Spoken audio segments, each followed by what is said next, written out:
Story time about how my husband makes me pay for everything and still controls all of my money while he's totally unemployed and broke. Disclaimers is not my story time, and send me on Instagram. My husband and I have been married for 6 years. 2 of those years we were separated, and we recently got back together last year. He lost his job during COVID, so when we got back together, he didn't have a lot of money. Obviously, I didn't really mind. I was just happy we were getting back together. And if you're wondering why we separated, it's because he got really jealous and controlling of everything I ever did. When we got back together, I told him that he needed to change that. And I really could see a change in him this time around. The only problem was that he refused to get a job. I have a really good salary. I make about $80,000 a month. Theoretically, I could totally support him. When I asked him why he didn't want to get a job, he told me that it just wasn't for him. And he also told me that he wanted some time off and he just wanted to travel. Well, this is when things start to get complicated. When we got back together, he was living with his parents, so he ended up moving into my very nice apartment. I live in a really beautiful high-rise. I have a doorman, a gym, indoor pool, and then he moved in with all of his junk. I had to start paying for everything. Anytime he wanted to go to dinner or order food or buy groceries, I was the one footing the bill. He even uses my Amazon account to order whatever he wants. While he was at home playing video games, I was in my office working. But things get worse. Part 2 is up. My story time about how my husband controls all my money while he's unemployed and totally broke. Disclaimers is not my story time, and send me on Instagram. After 3 months of me paying for everything and him using my Amazon account to buy whatever he wanted, including gaming consoles, this man had the audacity to tell me that I was spending too much money on my designer bags. Yeah, you heard that right. One day I decided to treat myself for my birthday by getting myself a Chanel bag. As soon as he saw the new purchase, he started acting like I was addicted to shopping. And then he starts bringing up all these other things. How I like going to Starbucks, how I like going to the nail salon, and that's when I realized it. He had access to my bank account. He could see all of the transactions that I was making. And of course he could. I was in my office all day while he had access to my laptop at home. And of course it didn't occur to me to change my passwords. I was actually really shocked when he started bringing all of this up. Then he suggested that I should let him manage my money. And at first I just went with it. Said okay, and that's when he literally took my credit card from me. Then he started moving money around my accounts and started buying crypto. After 2 months of that, I was done. I asked him to give me my credit card back, which he did. He started guilting me into feeling like I shouldn't go to the nail salon and do these little small things that make me feel good about myself. He was brainwashing me. A few weeks later, it was time for me to upgrade my car. So I decided to get a Tesla. And when I told him, he got so angry. I could see in his face that he was so envious. He spent 2 hours trying to talk me out of getting the stupid Tesla. But the very next day, I went straight to the Tesla store and bought my car.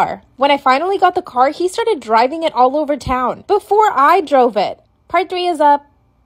Story time about how my husband controls all my money while he's totally broke and unemployed. Disclaimer is not my story time, and send me on Instagram. After he started driving my brand new Tesla before I did, I started getting really snippy with him. I was always angry and in a bad mood. That's when he started getting even more controlling, and this time jealous again. He started to suspect that I was cheating on him. He started showing up to my office to just check on me. By the way, I'm totally aware that if I leave him, he has no money. So of course he's gonna be totally controlling of me. Unfortunately, this is when we started getting into really big fights. I reproached him for everything. Him controlling all of my money and literally telling me what I could or could not buy. And I finally mustered up the courage to ask him to get a job again. And I told him that if he didn't get a job to start paying for half of the bills and everything else, that I would simply file for divorce. He started to cry and he threw a tantrum, but eventually he said yes. Do you think that he moved a muscle to go get a job? No, he didn't. So I took it upon myself to see if my company was hiring. And they did. So now he's got a really good job because of me. I revoked all his access to my accounts, and I have full control of all the crypto. Now I give him a weekly allowance. Cannot wait until he starts getting paid. My parents think I should get a divorce, but I'm not sure. What should I do?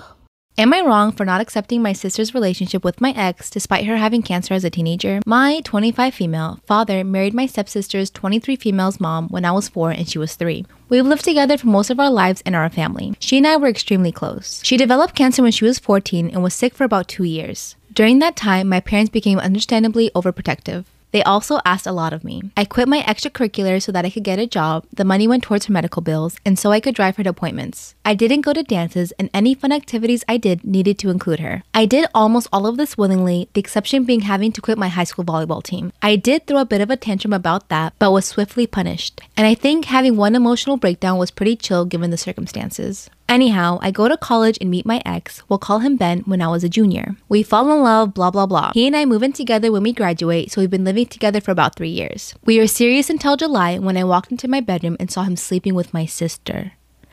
I broke it off, tears were shed, he moved out, etc. My sister apologized at first, but then backed off. I thought she was going to give me space, but last week she called and asked if we could meet up. She told me that she and Ben were in love and were just telling me as a courtesy before they started posting photos online. I left her in the restaurant by herself and did not pay my portion of the bill. She later Venmoed me asking me for the money. You can steal my man, the least you can do is pay for my food. Like common courtesy. She then told my parents, who called me to their house, telling me how disappointed they are in me for not supporting my sister's relationship with Ben. They brought up the fact that because she had cancer as a teenager, she never learned proper social etiquette and has a hard time meeting people.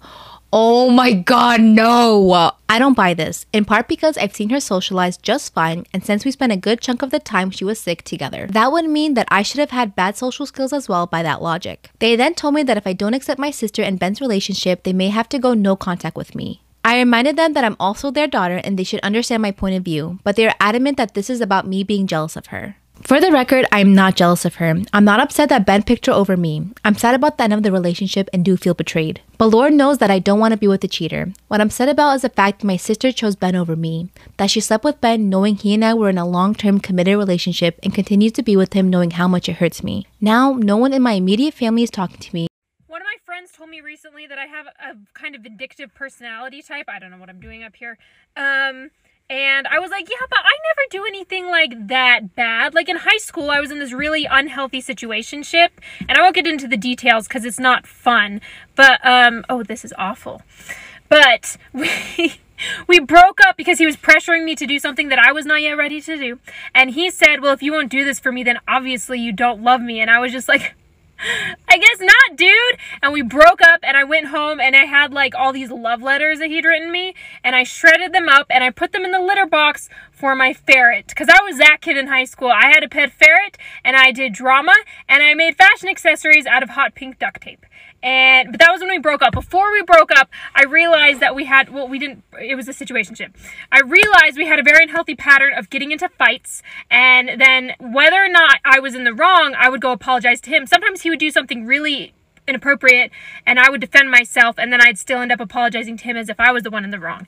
And I realized this one night as I was baking him cookies because we'd gotten in yet another fight, and they were apology cookies. And I was so annoyed once I realized this pattern. I was like, I'm gonna gaslight this mother effer right back. And I finished the cookies because I was making them anyway, and I took them to school the next day. And I gave him the cookies and I said, I'm really sorry about our fight. Here, accept these as an apology. And he said, this is great. He took the cookies. He texted me later and he said, thank you so much for your apology and the cookies. They were so amazing. And I said, oh, that's awesome. So you couldn't taste the laxatives at all in those. And he said, what? And he came and found me in between classes. And he was like, you put laxatives in my cookies? Why would you put laxatives in my cookies? I was like, dude, chill. They're not even going to kick in for another 6 hours or so. And he said, I have a swim meet in 6 hours. And I said, I know. And he got so angry. He was like, I can't even look at you right now. And he left. And I was like, oh, you can't look at me, can you? So I went to a swim meet and I stared at him the entire time. And after the swim meet was over, he got out of the water. Miraculously, he didn't poop in it, which he told me. He was like, you're so lucky I didn't poop in that pool. I was clenching my butt cheeks the whole time and it affected my performance and it made me swim slower. And I was like, dude, I didn't put laxatives in your cookies. I can't keep my hair to my face today. I was like, that's so messed up. I would never spike your cookies with anything. And he said, why? Why would you do that to me then? And I was like, I just think that you should apologize first sometimes. And apparently that's how I felt the need to communicate that in high school.